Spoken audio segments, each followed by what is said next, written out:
Hati sebenarnya kalau dibilang sudah siap 100% atau belum? Mm. Coba kan pertanyaannya adalah, lu beneran mau Islam atau belum?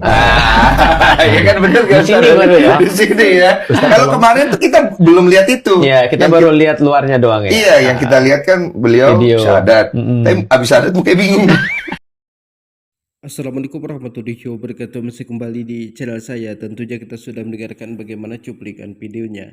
Jadi saudara kita Andi Christian mengatakan bahwa Ustadz Deru Sulaiman itu menjebak Bobon Santoso. Jadi Bobon Santoso ini mualafnya terpaksa karena dijebak oleh Ustadz Deru Sulaiman.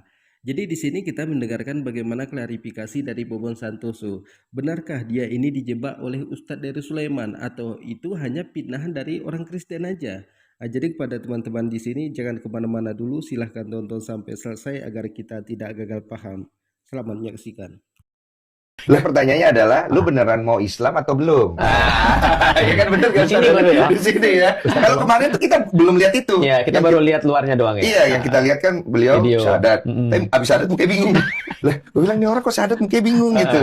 Sekarang kita tanya, dari dalam hati, ini momen yang bagus. Kita mau bertanya. Yang gue tahu sih memang lu senang dengan agama Islam, Ya. lu mempelajari, lu banyak Berkali-kali deket. foto apa namanya pas lebaran ya. Betul. Tapi kalau dari dalam hati udah pengen nyebrang ke Islam atau belum? Kalau ngejawab ini sih gue nggak bisa iya atau tidak, nggak bisa singkat. Ya. Jadi ngejawab ini gue kayaknya harus sedikit menjelaskan sedikit. Boleh, Ya. silakan. Pertama kan dengan Islam ini bukan hal yang baru. Mungkin seperti Bang Densu juga Ustadz. Ya. Jadi dari kecil gue juga teman-teman lingkungan gue juga teman-teman Muslim. Gue tidur di surau. Kalau di Kalimantan kan sebutnya surau. Ya, Musola ya. musola ya. Musola. Jadi tidur di sana.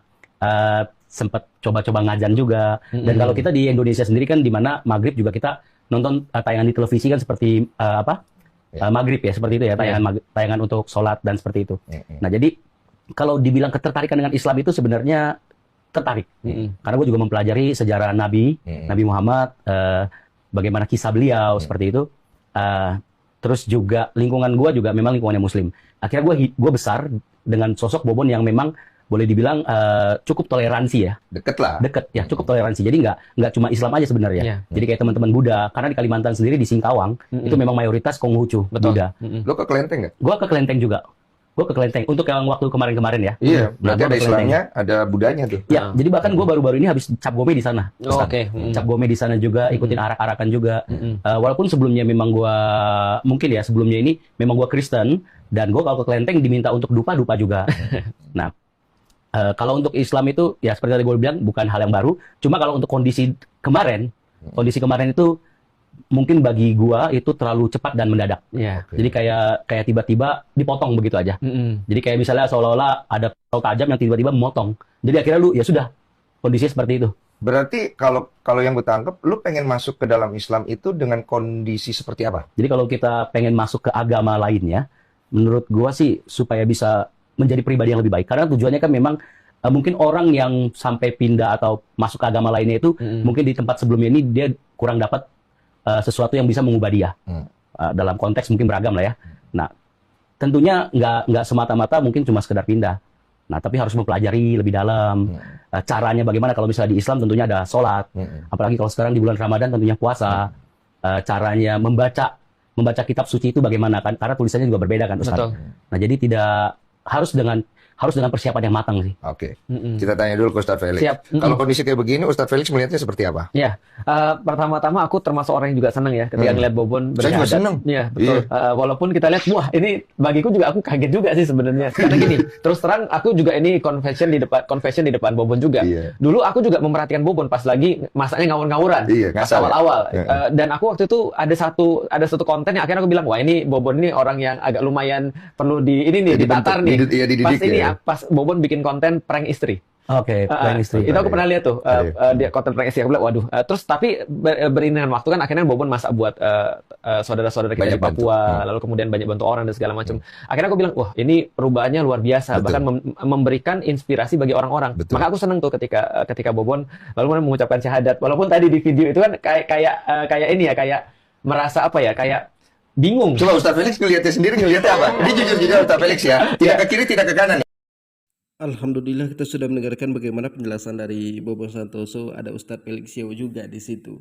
Jadi tuduhan mereka itu tidak benar. Jadi mereka mengatakan bahwa Bobon Santoso ini mualafnya karena terpaksa. karena dijebak oleh Ustadz dari Sulaiman. Buktinya Bupon Santoso selama ini dekat dengan orang Islam, dia suka dengan orang Islam, dia belajar agama Islam.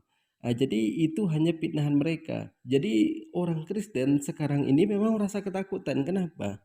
Karena jumlah non-Muslim sekarang ini 13,7%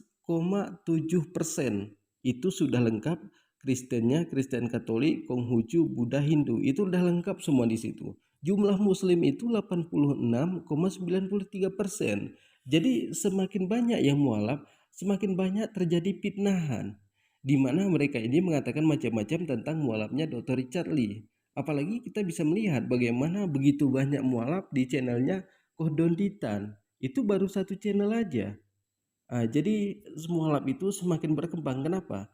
Karena membuktikan agama itu di zaman modern. Apakah sebuah kitab suci itu bertentangan dengan ilmu pengetahuan, dengan sains, teknologi, embriologi? Kalau sebuah kitab suci itu bertentangan dengan ilmu pengetahuan, dengan sains, teknologi, embriologi, berarti itu bukanlah sebuah kitab suci. Kenapa?